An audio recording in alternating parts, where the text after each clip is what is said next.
और अब आपको सीधे लिए चलते हैं देहरादून। उत्तराखंड भाषा संस्थान द्वारा आयोजित हिंदी दिवस समारोह में शामिल हुए हैं मुख्यमंत्री धामी। देखिए सीधी तस्वीरें। हमारे विविधताओं से भरे राष्ट्र को एक सूत्र में जोड़ने का काम किया है। जैसे विभिन्न मोतियों को एकता की माला में पिरोने का काम भी हिंदी भाषा ने किया है। सहजता, सरलता और सामर्थ्य से परिपूर्ण हिंदी में विभिन्न भारतीय भाषाओं के साथ समन्वय की अद्भुत क्षमता है। और सच में जहां पर अनजान जगह पर भी हम लोग होते हैं, गुनगुनाते हैं, चाहे कोई दूसरा भाषी भी होगा तो हिंदी भाषा को आसानी से, वह भी हमारे अभिव्यक्ति के माध्यम से आसानी से समझ लेता है। हिंदी की कीर्ति केवल देश तक ही सीमित नहीं है, भारत तक ही सीमित नहीं है, बल्कि पूरे भारतीय उपमहाद्वीप में यह संवाद का एक प्रमुख सेतु बन चुकी है। आज दुनिया के विभिन्न देशों में, और ऐसे देश जो ज्ञान विज्ञान की खोज में काफी विस्तार रूप ले चुके हैं, चाहे हम अमेरिका, ब्रिटेन, रूस, चीन, जर्मनी, ऑस्ट्रेलिया, दक्षिणी कोरिया और जापान जैसे इन देशों में भी आज हिंदी का अध्ययन किया जा रहा है। हिंदी ने समाज में जागरूकता का प्रसार करने में भी अपनी बहुत अहम भूमिका निभाई है, जो स्वतंत्रता संग्राम से लेकर आज तक सामाजिक चेतना का भी प्रमुख माध्यम रही है। एक और जहां स्वामी गोस्वामी तुलसीदास जी हों, सूरदास जी हों, कबीरदास जी हों, ऐसे महान संतों ने हिंदी और क्षेत्रीय बोलियों के माध्यम से इससे जन जागृति का प्रसार किया है।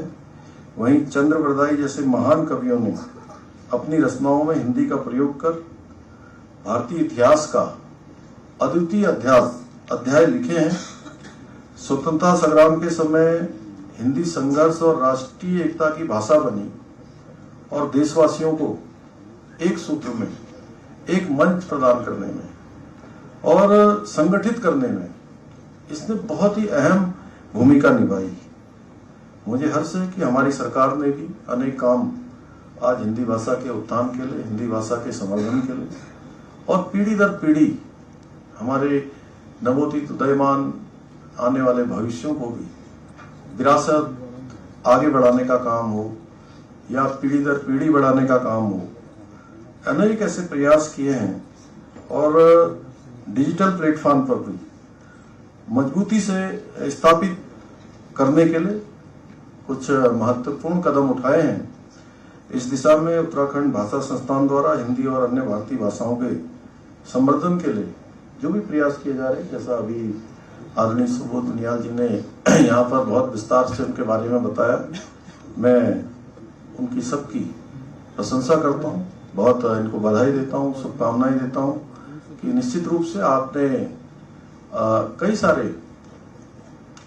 नवाचार किया है और नवाचार के माध्यम से हमारे नए उदयमान लोगों को भी और भाषा के क्षेत्र में काम करने वालों को भी, साहित्य के क्षेत्र में काम करने वालों को भी कहीं ना कहीं प्रोत्साहित करने का काम, उनको इस दिशा में और ऊर्जान्वित करने का काम और एक कैटालिस्ट की जो भूमिका होती है, कैटालिस्ट की भूमिका को सरकार के माध्यम से, भाषा विभाग के माध्यम से आगे बढ़ाने का काम किया है।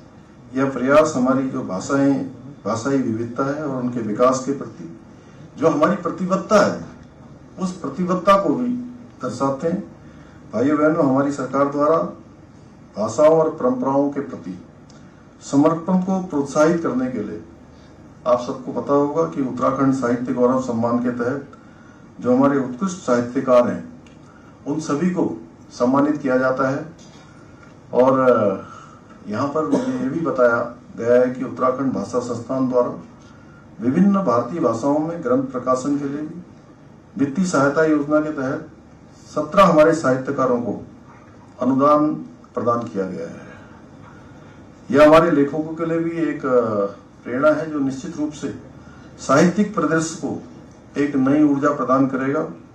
भाइयों बहनों, आज जब हम वैश्विक मंचों पर अपनी पहचान बना रहे हैं, आज दुनिया के अंदर भारत एक नए भारत के रूप में दुनिया का सिरमौर भारत बनने की दिशा में हम आगे बढ़ रहे हैं। आप देखिए, एक कालखंड वह भी था जब हमारे देश की बात बोली जाती थी, लेकिन दुनिया के मंचों पर, वैश्विक मंचों पर उसको उतनी गंभीरता से नहीं लिया जाता था। आज का समय बदल गया है। आज दुनिया की दृष्टि हमारे देश को या हमको देखने